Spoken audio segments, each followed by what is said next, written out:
करे आप शीतल होए काका काको कहरे और कोयलिका को देत कि मीठी वाणी बोल के जग अपनो कर ले।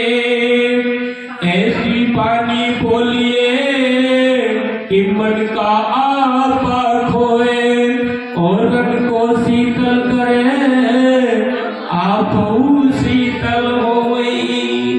मैं समझ रहा स्वामी जी कड़क होंगे तो मैं बच के थोड़ा सा रहा।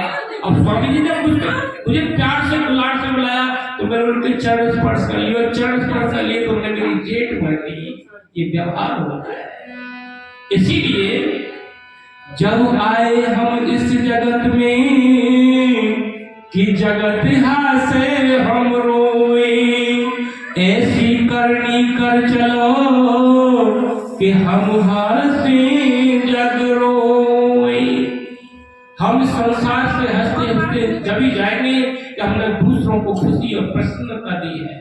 हमने जीवन में प्रसन्न रहने और रखने का हमने अभ्यास किया है, तभी हम अंत समय में इस दुनिया से प्रसन्नता के रूप में जाएंगे। यदि हमने दूसरों को दुखी दिया है, परेशानी की है, कलेशी की है, तो फिर हम बिल्कुल बुरे चेहरा को लेकर के जाएंगे और दुनिया हमारी बुराई करेगी।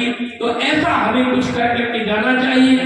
कई बार गांव में हम सुनने के लिए मिलता है तो फलाने सिंह हमारे गांव में कार्यक्रम कराते थे, अब वो नहीं रहे तो फिर कार्यक्रम भी नहीं रहे। बहुत बहुत विद्वान आते थे, बहुत बहुत अच्छी बात सुनने के लिए मिलती थी। तो मैं श्यामाचरण जी को बहुत बहुत धन्यवाद देता हूँ। उनके पुत्र और पुत्रियों को, और जो पुत्र बहुएं हैं वो साक्षात लक्ष्मी की तरह अपने कर्तव्य और दायित्व को निर्वाह कर रही हैं। जो उनकी बेटी पुलिस में है वो भी बढ़ चढ़ करके इस कार्यक्रम में भाग ले रही है और सहयोग कर रही है। अभी उसका सहयोग बताया नहीं है, जब सहयोग बताया जाएगा तो उसके हम अंतिम दिन बताएंगे।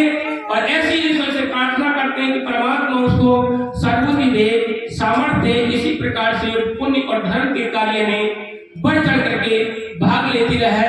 हम ईश्वर से ऐसी प्रार्थना करते हैं। विद्वान के पास तो ये वचन ही होते, आशीर्वाद ही होता है, और आशीर्वाद दिए नहीं जाते, लिए जाते कि आपकी कितनी श्रद्धा है, कितनी आस्था है, उसी के आधार पर विद्वान हमारे बीच में आते हैं और हम अपने श्रीवचनों को हमें देकर के जीवन को सुंदर में और लाभान्वित करते हैं। आइए मैं अब सीधे मैं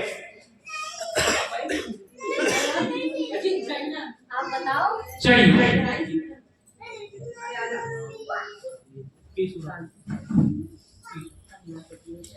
हमारे बीच में दूर दराज से चल करके